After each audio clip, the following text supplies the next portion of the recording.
down there, the constituency, the county government does implementation of the projects. I'm saying, correct.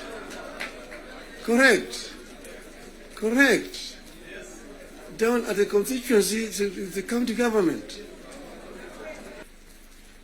So the work of Parliament is representation, legislation, and oversight. Very clear, it's written there in the Constitution. Parliament is not supposed to be implementing. Parliament is supposed to be oversighting. It's not oversighting. And secondly, there is only two levels of devolution. There's, national and one level, county. Constituency is not an element of devolution. Devolution remains at the county. Down there, the constituency, the county government does implementation of the projects. I'm saying, correct.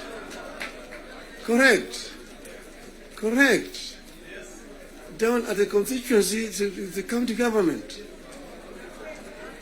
By the national government is supposed to do national projects, and we go down there. And there are functions which are clearly been assigned. Functions which have been clearly been assigned to the national government. I will tell you, your legislatures, and a very famous English politician said that I may not agree with what you have to say, but I shall not defend until death your right to say it. So listen to me. Let me say it. And then you'll have a chance to come and respond. So I'm telling you, I know that sometimes the truth is very bitter.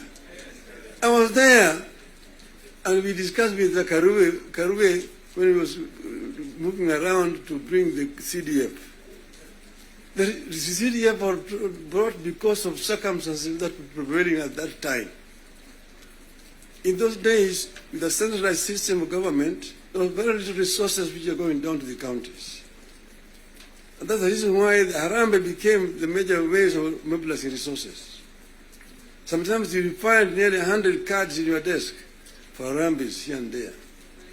Whenever the president moved around, you'll go around to counties, to the districts.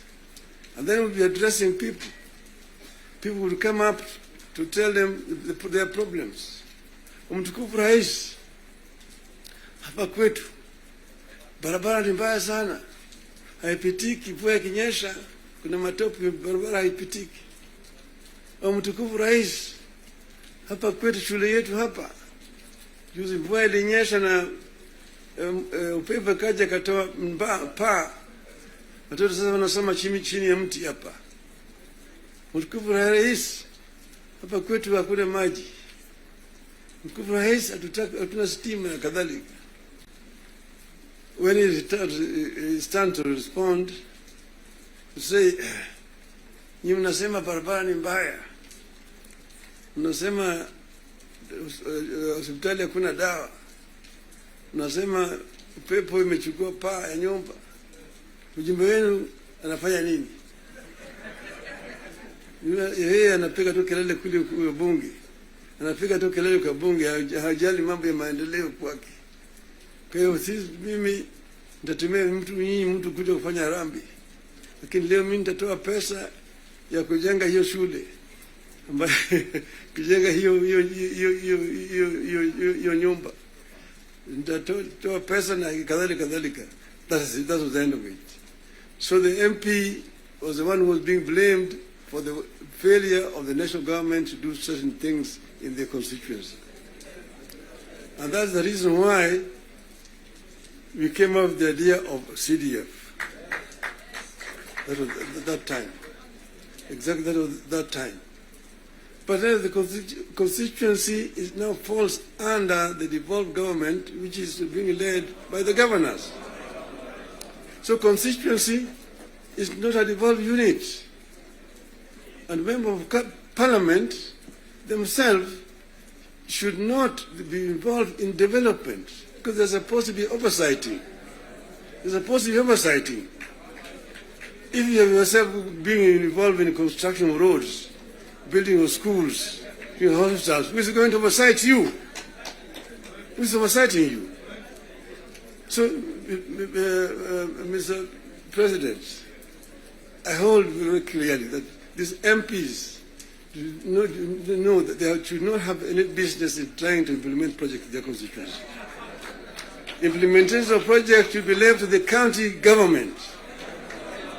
Secondly, the oversight, the national parliament oversight the national government, whether it is the National Assembly or the Senate. Oversighting of governors, the responsibility of MCAs, members of the county assembly, not the senators. It's not the responsibility of the Senate to oversight. Senate wasting time of governors to come and answer questions about roads in the counties. And thirdly, the issue of extortion. The issues of extortion. The issues of extortion. Majority Leader, you talked of, you did not talk of extortion, you talked of lobbying. Lobbying is okay. In the US, you've got lobby firms which have formed to lobby the members of the Congress. They come to lobby, they're known, they're officially registered as lobbyists. They come to lobby the members of parliament. But lobbying is a different thing from extortion. From extortion. That you have a member, every committee has got a member who is how do you call him? Welfare bungi is giving a very, very image of parliament that members of parliament should not be soliciting funds from because you see, listen to me, you know, the environment that we are creating here in this country is very, very hostile to investments. Foreign investors who come to the country bring their resources in the country to invest it here. And when they bring their resources, when they find there's too much bureaucracy and there's too much extortion, they run away. Private capital is risk shy. And when, for example, somebody has come with his resources to start a project, and then you find somebody beginning to make noise that, oh, this project has not been approved. This project has not been approved. Or this project is being corruptly implemented. You run away. You run away. And delaying of the projects. And you find a situation where members of parliament inviting parastatals and so on, and even purporting to be cancelling projects that have been signed. That is the work of the executive, not the work of the legislature. So the legislature should not be competing with the executive in terms of implementation of projects. Allow the executive to implement and just correct them when they go wrong. That's if the country will develop. Create a healthy environment for implementation of projects in the country. Then this country will develop.